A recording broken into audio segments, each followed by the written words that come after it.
joining me again in another segment of Wisdom Window. So, I bet you're wondering what I was doing. Well, it just so happens that I found a whole bunch of books from my childhood, and, well, as I was looking through them, I wondered how I could connect them to math. Weird, huh? But do you think it can happen? Like, can we connect books to math? I don't know. Let's find out. But before we find out, we have to go over some vocabulary first so we know what we're talking about, right? Right. So the last couple days we learned about equal, unequal, wholes, divide, halves, thirds, fourths, fifths. And then we learned about fractions, numerators, denominators, and unit fractions. But today we're going to add on top of that knowledge and learn about fractions and sets. But we don't know what sets are, do we? You might have heard of it. Do you know what a set means? Can you describe it? So a set is like a group of something. So we can say it's a group of objects.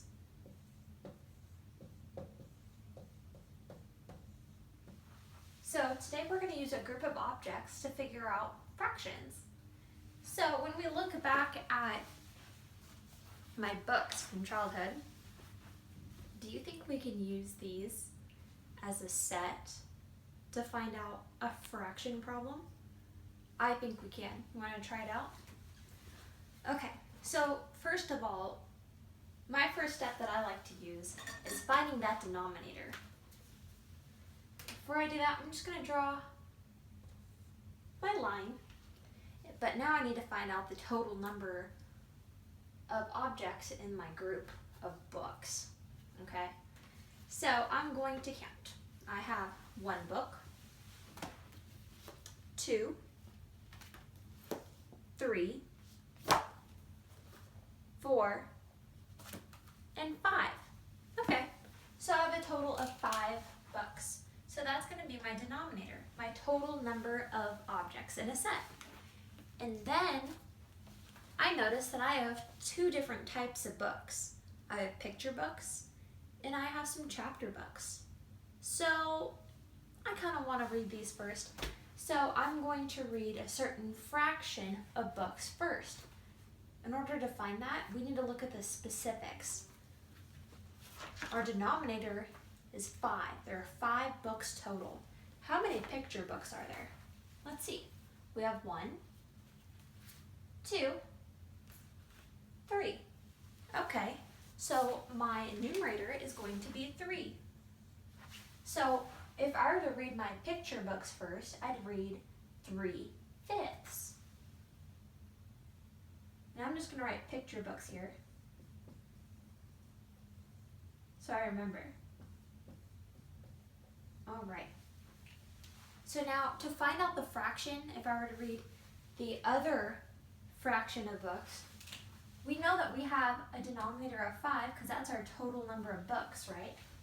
But how many chapter books did I have? Let's check. 1, 2. So my numerator would be 2. 2/5 are chapter books.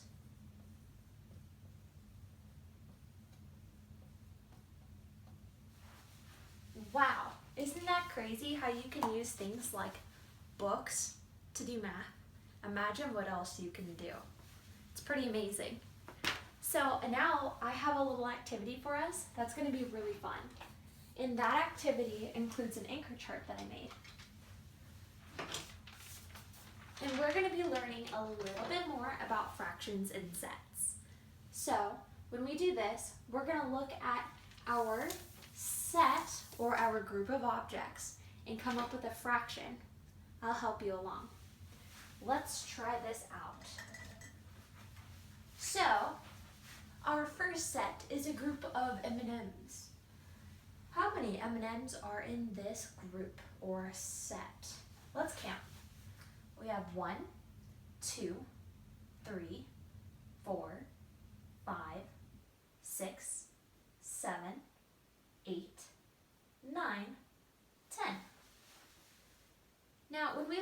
total number of equal parts, is that going to go on top of our fraction as our numerator or on the bottom of our fraction as a denominator? Right, it's going to go on the bottom for our denominator. So we had a total number of 10 M&Ms. So our fraction is going to have a denominator of 10. Now let's say if we're looking at a particular part of this set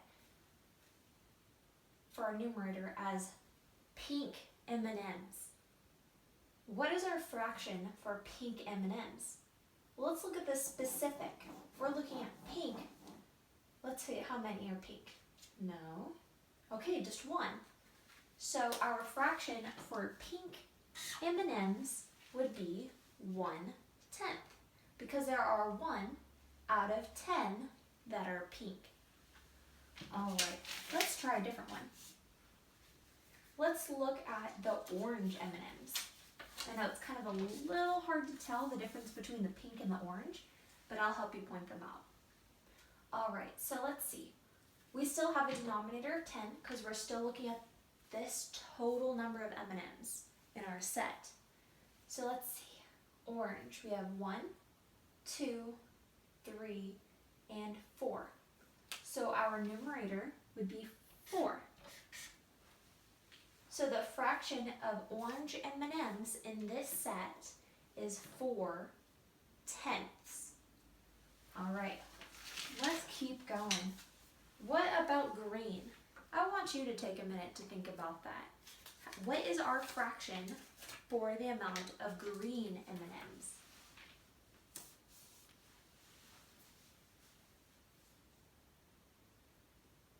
All right, are you ready? So remember, our total number of M&Ms stays the same, so our denominator is still going to be 10.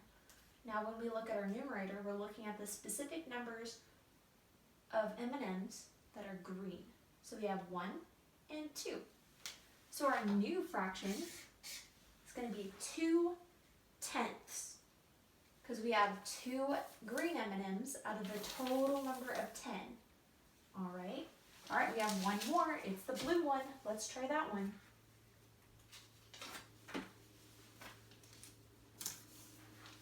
All right, let's count how many blue M&Ms we have. We have 1 and 2 and 3. So our numerator is going to be 3 because we're looking at the specific M&Ms that are blue out of the total number of 10 M&Ms. Cool. So 3/10 is our new fraction. All right, let's try another one. This one's pretty cool. So this one's got a whole bunch of eggs, and some are cracked and have yellow chicks, or they have orange chicks, or maybe it's not cracked at all. So let's see. I think we first need to count how many eggs we have so we can find out our denominator, because we know that's going to stay the same since we're talking about sets. All right, so let's count the eggs. We have 1, 2, 3, 4, 5, 6. So what's our denominator?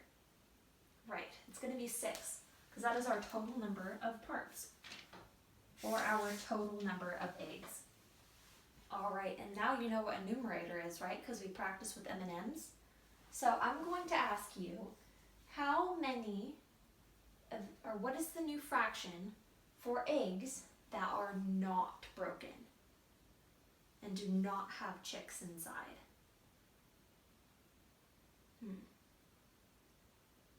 What is the new fraction for eggs that are not broken?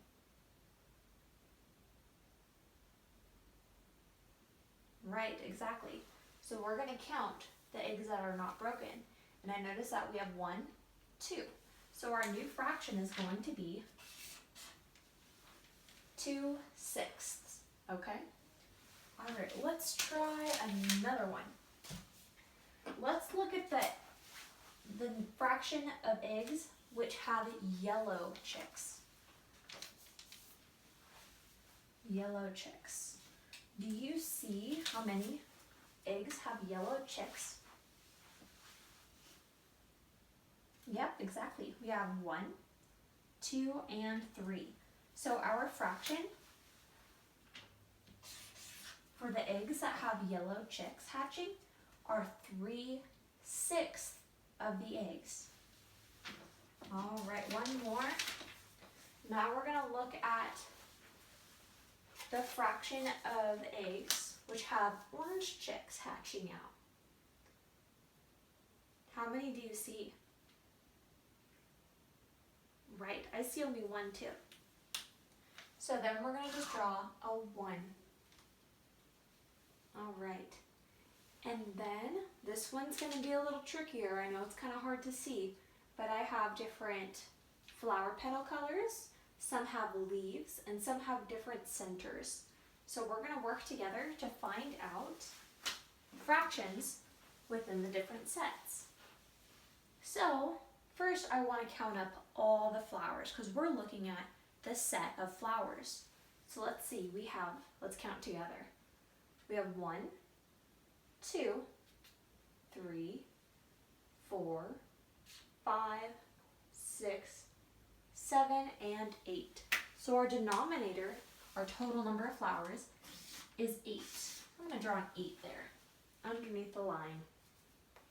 Now let's say I wanted to look specifically at the flowers that had pink petals. So then I would look, so this one has pink petals, and this one, and that one.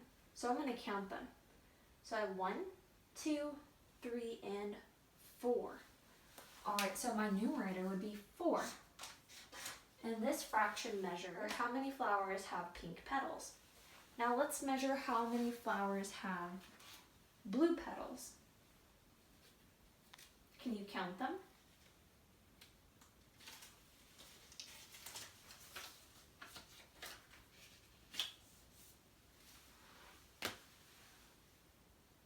Yep, I agree. There are 3. So there are 3/8 of the flowers that have blue petals. How many of these flowers have orange petals?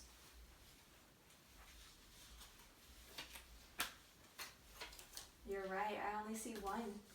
So now we're just going to write a 1 because 1/8 of the flowers have orange petals. Now I want to give you a couple to think about. What is the fraction of flowers that have leaves?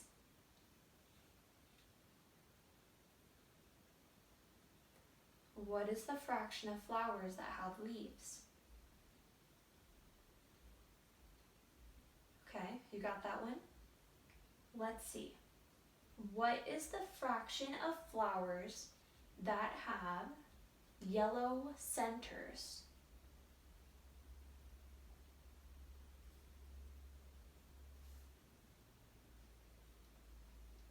Let's do one more. What is the fraction of flowers that have blue centers?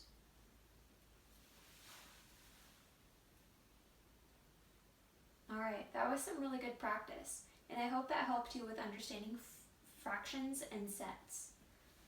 So now that we've had that practice, if you guys can pull up on your computers 9-3, our practice page. And it's going to look something like this. It should say fractions and sets on the very top. Okay.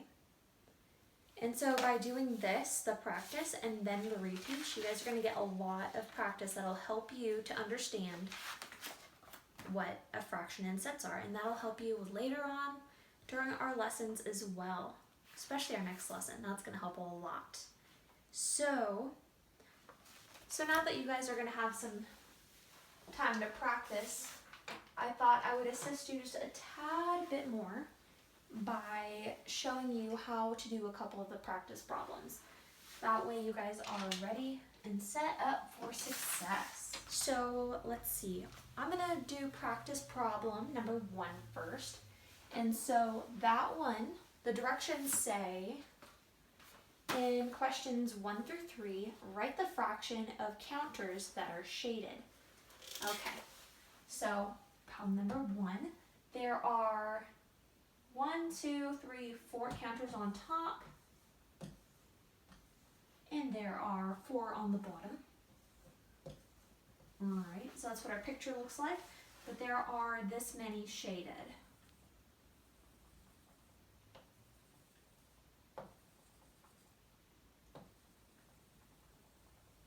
Alright, and now we're going to write the fraction of counters that are shaded. So first thing, we're going to draw out our little line there for our fraction, and then we're going to find our denominator by counting the total number of parts.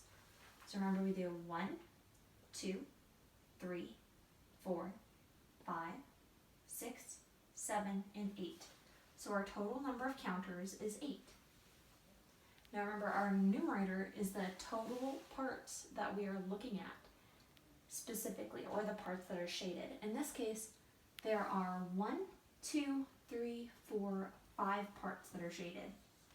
So my fraction for number 1 is going to be 5/8, because 5/8 of the counters are shaded. Alright, let's try another one. Let's try number 4. And so number 4 says, draw a picture of the set described. So the set described says, there are 4 shapes and 3/4 of the shapes are squares. Okay, so we have 4 shapes and 3/4 of them are squares. Okay, so 3/4 are squares. Alright, and then number 4, the directions say, draw a picture of the set described. So 4 is our total number of parts, but since we're looking at our specific, our squares, we know that 3 of our shapes are going to be squares. So I'm going to write or draw 3 squares. Okay. And now it doesn't say anything else, but we know that we need to have 4 shapes. So I'm going to draw my 4th shape as a triangle. Okay? And so that's how you draw that. So you're going to look at your question, and it's going to tell you that there are a certain amount of shapes, and then a fraction of those are a certain shape. The other shapes to create the rest, or the total number of parts, it doesn't matter. You guys can make up any shape that you want as long as it's not the one that is said, so you can accurately represent the problem. Alright, and then for number 7, it says, in 7 and 8, use the utensils to answer the questions. What fraction of utensils are forks?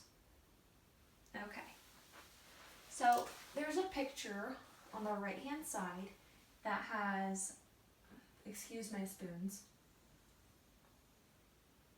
1 spoon and a fork and another spoon and another spoon and a fork. Oh, these forks are a little funny looking. That's okay. I'm not an artiste.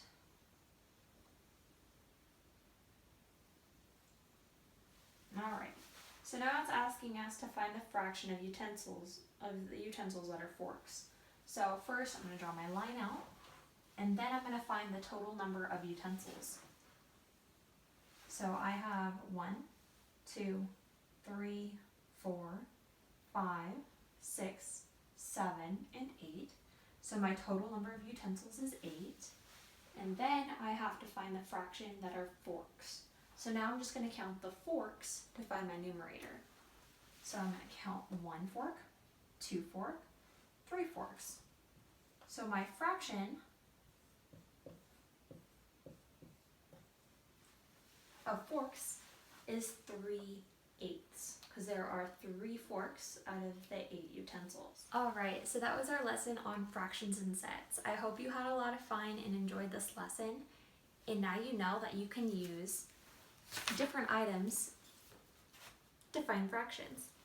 I hope you can go around the house and maybe find different things like pillows. Maybe you have white pillows, you have like red pillows or blue pillows, and you can make fractions out of those too and tell mom and dad or your guardians.